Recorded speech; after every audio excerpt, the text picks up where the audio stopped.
أعوذ بالله من الشيطان الرجيم. بسم الله الرحمن الرحيم. الرحمن علم القرآن خلق الإنسان علمه البيان. وقال تعالى: يا أيها الذين آمنوا اتقوا الله حق تقاته ولا تموتن إلا وأنتم مسلمون.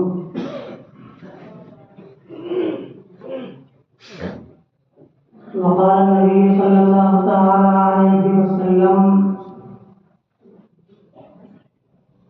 استحيوا من الله حق الحياء. قلنا يا نبي الله إنا لنستحي والحمد لله. قال: ليس ذلك ولكن الاستحياء حق الحياء أن تحفظ الرأس وما وعى وتحفظ البطن وما حوى وتتذكر الموت والبلى. ومن أراد الآخرة ترك زينة الدنيا فمن فعل ذلك فقد استحيا من الله حق الحياء. وكما قال عليه الصلاة والسلام.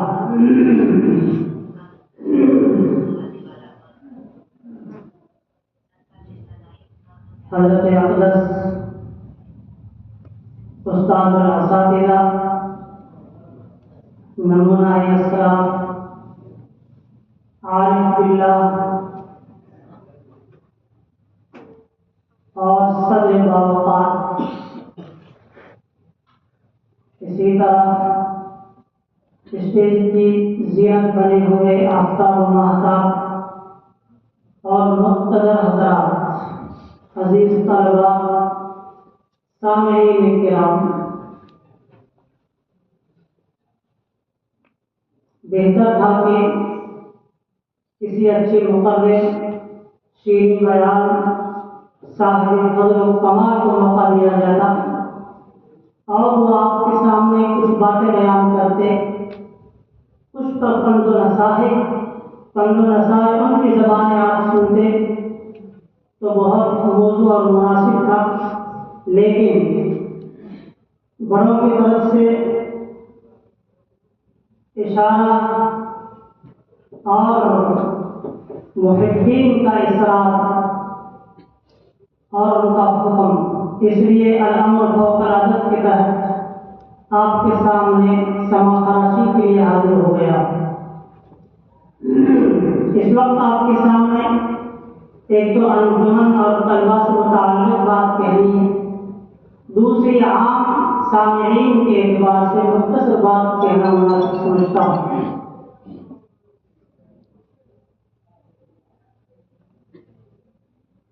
اس ادارے کے منتظمین، مدرسین قابل تحسین، قابل مبارکبادی ہیں کہ آپ حضرات کی یہ محنت، یہ کاوشیں الحمدللہ رنگ لا رہی ہے. یہ جدید ادارہ اتنی جلدی ترقی کی راہ پر گامزن ہے. یقیناً اس کے پیچھے مخلصین کی دعائیں اور ان کی فکریں شامل حال ہے. اللہ تبارک و تعالی نظر بس سے حفاظت فرماتے ہوئے مزید ترقیات سے نوازے.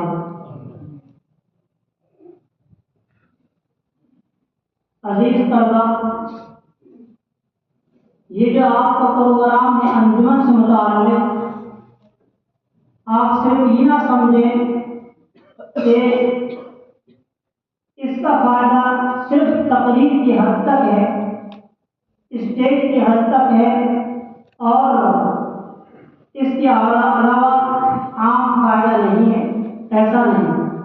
یعنی ہر وہ طالب علم جس کے اندر فکری صلاحیت نہیں ہے، اسٹیج پر آنے کی صلاحیت نہیں ہے، یا بجانب اللہ تقریر کا مرغہ عطا نہیں ہوا ہے، تو وہ یہ سمجھ کر کے اور پیچھے نہ ہٹے بلکہ اپنے آپ کو ایسے پروگرام میں شریک کر کے بڑھ چڑھ کر حصہ لینے کی کوشش کریں، اس لیے کہ یہ انجمن کا پروگرام صرف تقریر کی حد تک محدود نہیں ہے، بلکہ تدریس کے اندر بھی اس کی بہت اہمیت ہے۔ اس پروگرام سے اور انجمن سے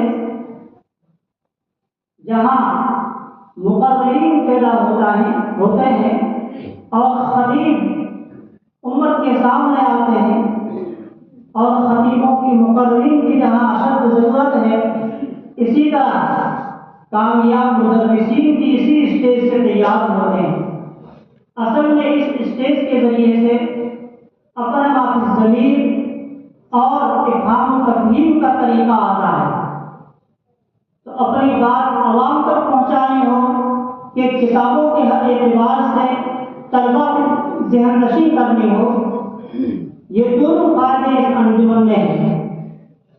تعلیم البیان، انجمن تعلیم البیان، بیان کے معنی وضاحت، زبان کھل جائے اور زبان کے ذریعے جہاں ایک عوام تک اپنی بات پہنچانی ہے، وہیں قرآن کریم احادیث کے جو گہرائیاں ہیں اور جو گتھیاں ہیں وہ بھی اسی بیان کے ذریعے سلجھائی جاتی ہے اور طلبہ کے ذہن نشین کی جاتی ہے۔ اس لیے ہر بچہ، ہر طالب علم اس پروگرام سے اور اس کڑی سے اپنے آپ کو جوڑے رکھے اور بڑھ چڑھ کر کے حصہ لینے کی کوشش کرے۔ آج کا یہ جو آپ کا پروگرام اور اس کا یہ نمونہ بھی ہم نے سنا، اس اعتبار سے امید کی جاتی ہے کہ سارے طلبہ اسی نہج پر ہیں۔ ٹھیک ہے، ایک دو نمبر والے آگے پیچھے آتے رہتے ہیں، بڑھتے رہتے ہیں، وقتی اعتبار سے ہے، باقی سب الحمدللہ کامیاب ہے۔ اللہ تعالیٰ آپ کی محنتوں کو، کاوشوں کو قبول فرمائے، اور جن اساتذہ نے آپ کے پیچھے محنتیں کی ہے، اللہ تبارک و تعالیٰ ان کو جزائے خیر عطا فرمائے۔ عزیز طلبہ، آپ نے جس طرح وقت کی قدر کر کے اور یہاں تک پہنچے ہیں، آپ ہی میں سے کوئی شعرا بیان خطیب بنے گا، آپ ہی میں سے کوئی شیریں بیان بنے گا، اور بہترین مدرسین بنے گا، بہترین مفسر بنے گا، اور کل کو آپ ہی میں سے کوئی حضرت جیسے عارف باللہ بھی بنے گا۔ عزیز طلبہ، کوئی ماں کے پیٹ سے بنا بنایا پیدا نہیں ہوتا ہے۔ جب بچہ ایسے اداروں میں آتا ہے اور آ کر کے اپنے آپ کو اساتذہ کے، مربین کے، مدرسین کے حوالے کر دیتا ہے، تو پھر وہ آہستہ آہستہ نکھرنا بننا شروع ہوتا ہے اور ترقی کرتا چلا جاتا ہے۔ یہ جتنے ہمارے اکابر ہیں، بڑے بڑے ہیں، ان کا بھی پہلے ایسے ہی بچپن تھا۔ انہوں نے اپنے وقت کی قدر کی، اور جنہوں نے بھی اپنے وقت کی قدر کی، اللہ کی دی ہوئی نعمتوں کی، صحت کی، تندرستی کی اور وقت کی حفاظت کی اور قدر کی، اپنے آپ کو اساتذہ کے بڑوں کے حوالے کیے، وہ آج اس منزل تک پہنچ گئے ہیں۔ ان کا بھی بچپن ایسا ہی تھا جیسا آپ کا ہے، ہمارا ہے۔ امید ہے کہ آپ بھی اسی طرح لگے رہیں گے تو انشاءاللہ کل کو آپ کی امت کے سامنے مربی اور بہترین مدرس، مفسر، بہترین قاری جیسی امت کو ضرورت ہے، جس جگہ جس میدان میں انشاءاللہ اللہ تبارک و تعالیٰ آپ سے کام لیں گے۔ وقت کی قدر جس طرح کی مزید کرتے رہیں، اپنے آپ کو جوڑے رکھیں۔ عوام سے بھی یہ کہنا چاہتا ہوں کہ اللہ تبارک و تعالیٰ نے ہمیں جو زندگی عطا فرمائی ہے، اس زندگی کی قدر کر لیں اور اپنے آپ کو علماء سے، اہل اللہ سے جوڑے رکھو، اور اپنی آخرت، اپنی قبر کی تیاری کیجیے۔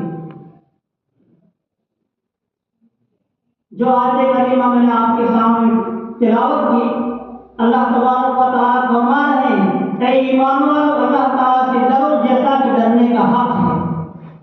حدیث پاک جو آپ نے سنی، نبی کریم صلی اللہ علیہ وسلم ارشاد فرما رہے ہیں، جس کا خلاصہ مفہوم یہ ہے کہ اللہ تبارک و تعالیٰ سے شرم کرو۔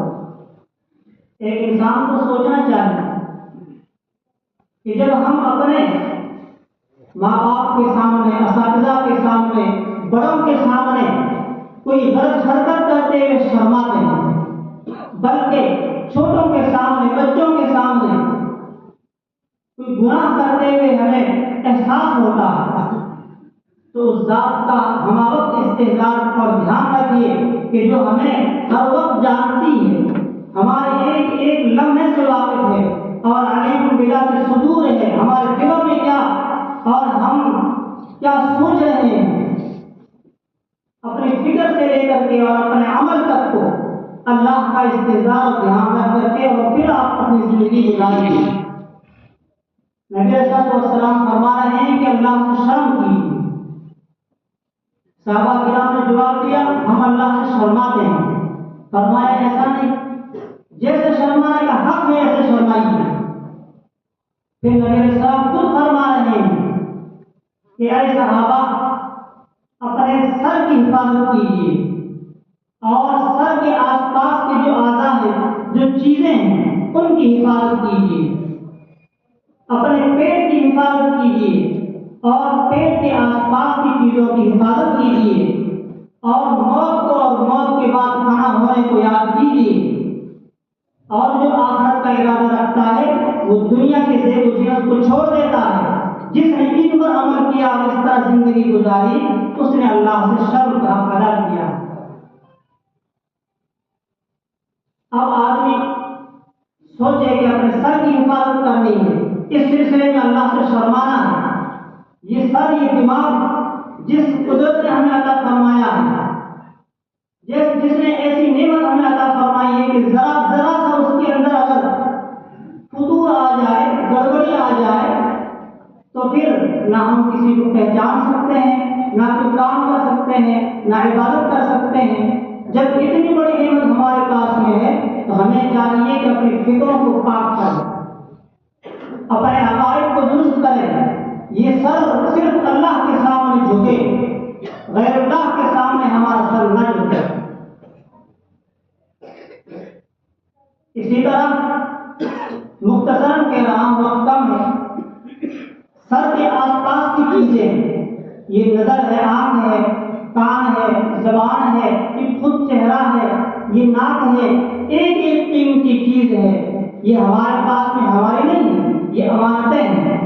ان امانتوں کی حفاظت کیجیے اور ان کو وہاں استعمال کیجیے جہاں استعمال کرنے کا اللہ تبارک و تعالیٰ نے ہمیں حکم فرمایا ہے کہ نظر پاکیزہ ہونی چاہیے۔ اسی طرح کانوں کو پاک صاف رکھیے۔ آج ہم میں سے بہت سے حضرات جن کے پاس میں ایسا آلہ آ گیا ہے، وہ فون آ گیا ہے کہ اس کو کھولتے ہی فوراً ہماری نگاہ اور نظر ناپاک ہو جاتی ہے۔ اس کو چالو کرتے ہیں تو کان گندی آوازوں سے اور گندگیوں سے بھر جاتے ہیں۔ ضرورت ہے کہ اس وقت میں اللہ تعالیٰ کا استحضار ہو، دھیان ہو، اللہ سے شرم کرنی چاہیے۔ آج جو امت میں بگاڑ آ رہا ہے، جو ہمارا معاشرہ بگڑ رہا ہے، چھوٹے سے لے کے بوڑھے تک بچے بھی اسی میں منہمک لگے ہوئے ہیں، اپنی زندگی، اپنے اعضاء خراب کر رہے ہیں، اور بوڑھے بھی جبکہ پیر قبروں کے اندر لٹک رہے ہیں، لیکن ان کی بھی حالت ذات اس نے ہمیں تباہ کر دیا، امت کو برباد کر دیا ہے، اللہ سے رشتہ ہمارا توڑ دیا ہے۔ نظر پاکیزہ نہیں تو اللہ کی معرفت کہاں سے آئے؟ حدیث پاک میں آتا مفہوم یہ ہے کہ اللہ تبارک و تعالیٰ جس کو ہلاک کرنا چاہتے ہیں تو پھر اس سے توفیق کو سلب کر لیتے ہیں اور اس طرح کی چیزوں کے ذریعے اس کو لگا دیتے ہیں کہ اس کی دنیا اور آخرت برباد ہو جاتی ہے۔ ہمیں اللہ سے شرمانا چاہیے اپنے ہر نعمت کے بارے میں۔ ہماری سوچ، ہماری فکر صحیح ہو، ہماری نظر پاکیزہ ہو، ہمارے کام دنیاوی گندگیوں سے پاک صاف ہو، ہماری زبان پر کنٹرول ہو۔ جس کی زبان پر کنٹرول ہو گیا وہ جنتی، ورنہ یہ زبان اسی کی وجہ سے انسان جہنم میں چلا جاتا ہے۔ اگر اس پر تفصیل کی جائے ایک ایک عضو پر، ایک ایک نعمت پر، تو گھنٹے لگ جائیں گے۔ مختصر یہ ہے کہ ان نعمتوں کو صحیح استعمال کیجیے اور ان کو استعمال کرتے ہوئے اللہ سے شرمائیے اور یہ اللہ کے ساتھ میں تعلق پیدا کیجیے۔ پیٹ کے اندر حلال روزی جانی چاہیے۔ اگر حرام کا ایک لقمہ چلا گیا ہماری عبادتیں قبول نہیں، دعائیں قبول نہیں، حالات آئیں گے۔ پیٹ کے اندر اگر گندی چیز چلی گئی اور حرام چیز کا ایک لقمہ بھی چلا گیا تو اس کا اثر یہ کہ ہماری نظر بھی گندی ہوگی، اسی لقمے کا اثر ہماری نگاہ غلط ہو جائے گی، ہماری نگاہوں سے دوسرے محفوظ نہیں رہیں گے، ہماری زبان کیسے کی طرف چلے گی، ہم جو چاہیں گے وہ کرتے کریں گے۔ وہ ایک پیٹ کے اندر حرام لقمے کا اثر ہے۔ اور پیٹ کے آس پاس کی چیزیں، یہ ہاتھ ہے، یہ پیر ہے اور شرمگاہ ہے، ہر چیز کے بارے میں اللہ سے شرمائی ہے، جس کو جہاں استعمال کرنا ہے، کس کو کس وقت میں کہاں استعمال کرنا ہے، اس سلسلے میں اللہ سے شرمائی ہے۔